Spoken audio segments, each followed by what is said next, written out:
Good morning. It's 7:30. We're just getting packed up here.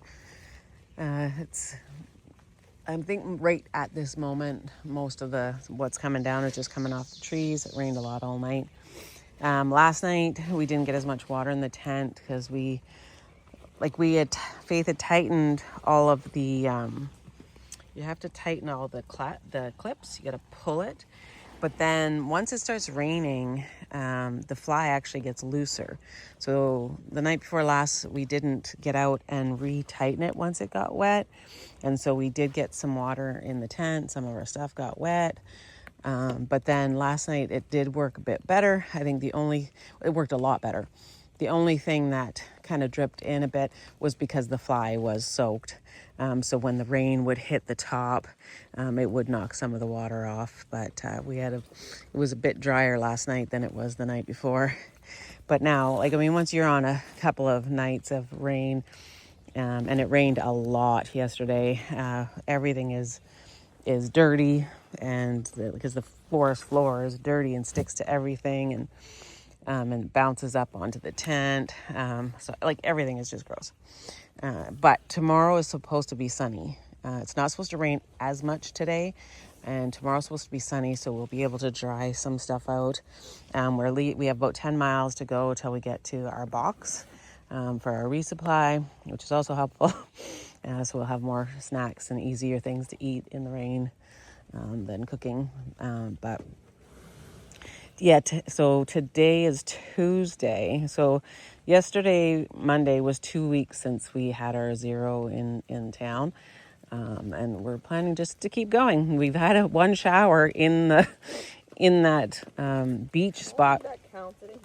I know, we showered in our clothes in that beach spot. That was the only shower we've had. And then yesterday it rained on us and we had a natural shower. So yeah, we're just going to keep trucking along because, as you know, we do have a time limit, and so we've just got to keep pushing. But if we feel like we have to have a zero somewhere, we will. And but as of right now, we're doing okay. We feel like at the end of the day, we just need to get to camp. But then once we've slept, we feel like we've recovered a bit. We did sleep in till 7 this morning. I was kind of chilled last night. I should have put my puffy suit on, but I didn't want to move. I didn't want to take my sleep bag off and find my puffy suit. I just had on my t-shirt, my underwear, and my sleeping bag.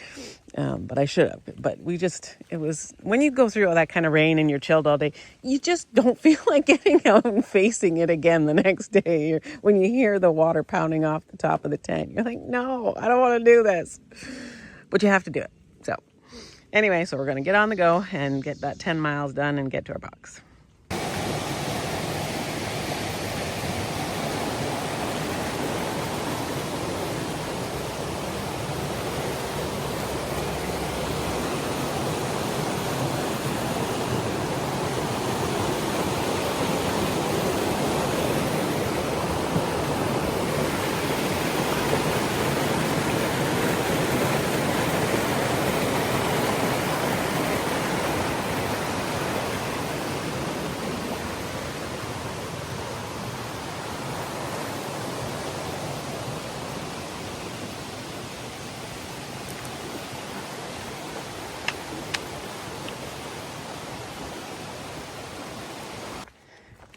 Yeah, so another thing that we're going to do when we get to our box is I'm going to try to get a few videos uploaded.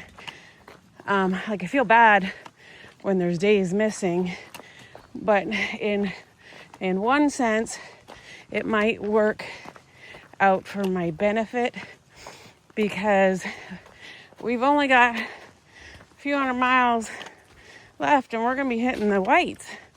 And in the whites, it's going to be difficult for me to edit and post.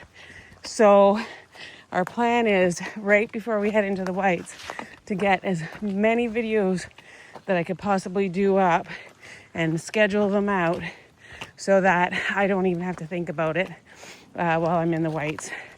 The whites are going to be difficult, but they're also going to be beautiful. So I want to focus on taking a lot of videos, taking a lot of pictures, enjoying it, and then when we're done with the whites, and then I'll get them posted. But so, because my videos had started to get a little too close, because sometimes I have to do 2 days in one if I don't have enough. Which way did it say to go? Turn this way? Turn right. Okay. Oh, there it is. Yeah. Yeah. So if I had a short day for videos for whatever reason, I sometimes bundle them, and they were getting a little too close, which wasn't giving me enough time in between to get to towns or get to Wi-Fi. I was trying to, like I said, I've been doing them on trail, because the odd time we'll get, 3 bars, or we'll be stopping at a deli or an ice cream place, and they'll have Wi-Fi and I can upload there. Because we're not taking much time off right now. We've got to get going, so I have to do them on the fly. But so these few days where we've been missing recently, that will actually help me.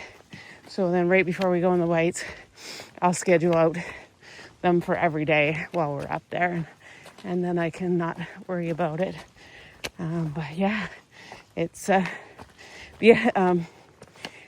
like the rain has the other thing I was trying to talk about. Like the rain it does suck. It makes you dirty and everything's wet and you're uncomfortable. But after all the heat we had, you don't sweat much when it's raining. It's so it was a bit of a break from that. Somehow got dirtier. My legs, the mud would not come off my legs last night. But yeah, so you do get dirtier with that stuff, but it washed all the salt sweat off. I saw all the hikers have rashes. We were all getting heat rashes on our arms, and I think it's salt that gets stuck to your shirt too. Almost looks like it burns. But so all this rain washed a lot of that off and gave us a bit of a reprieve from that type of thing.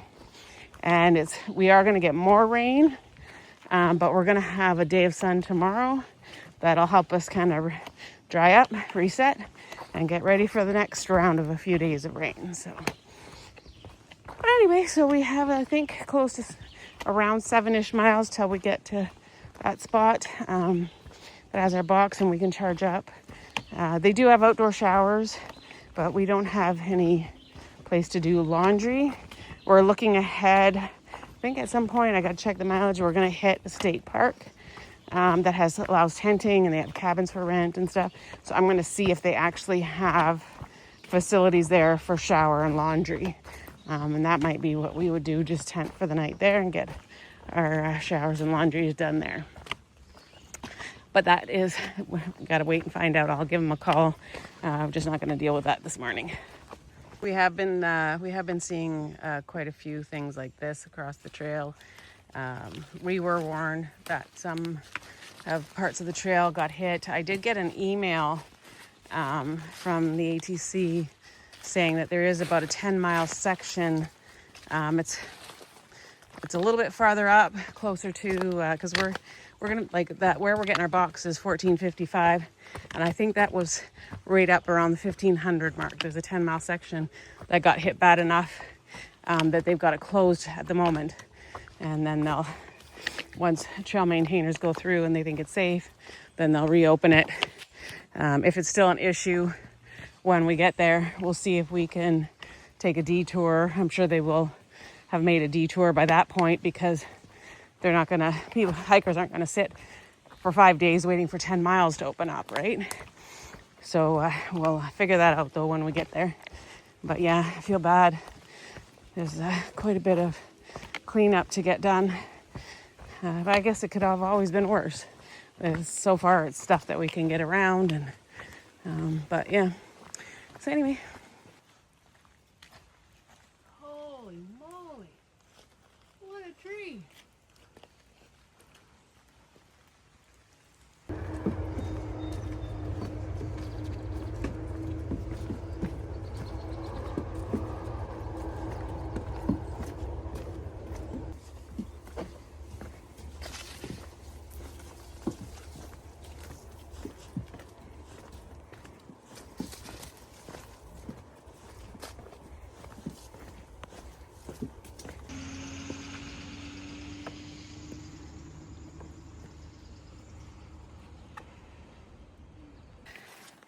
Okay, so we left the Native Landscape and Designs there.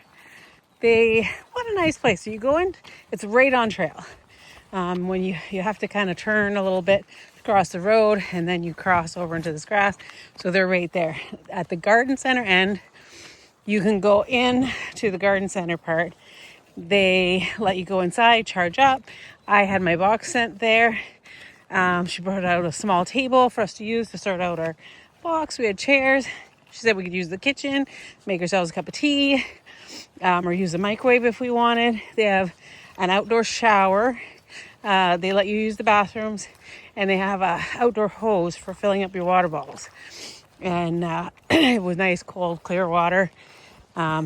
She kept that. She was so nice in there. She said the family is like so supportive hikers. You see AT stuff all over in there. I should have took some pictures while I was in there, but yeah. So it's right on trail, 1455.1. Native Landscapes and Design. Go into the garden center. They'll set you up and I think they have cold drinks in there. They even had some ice cream in the fridge for sale. Oh yeah, they had some protein bars. Fuel. They have fuel. Yeah, so. And they had like some anti-itch stuff like that, poison ivy I saw. Oh yeah, so they had some anti-itch stuff for poison ivy. They have a hiker box. We just put a bunch of stuff in the hiker box out of our box. So yeah, if you're always going past there, get your water filled up, use the bathroom, check the hiker box. Maybe have a soda or an ice cream, get charged up. Everything you could need right there.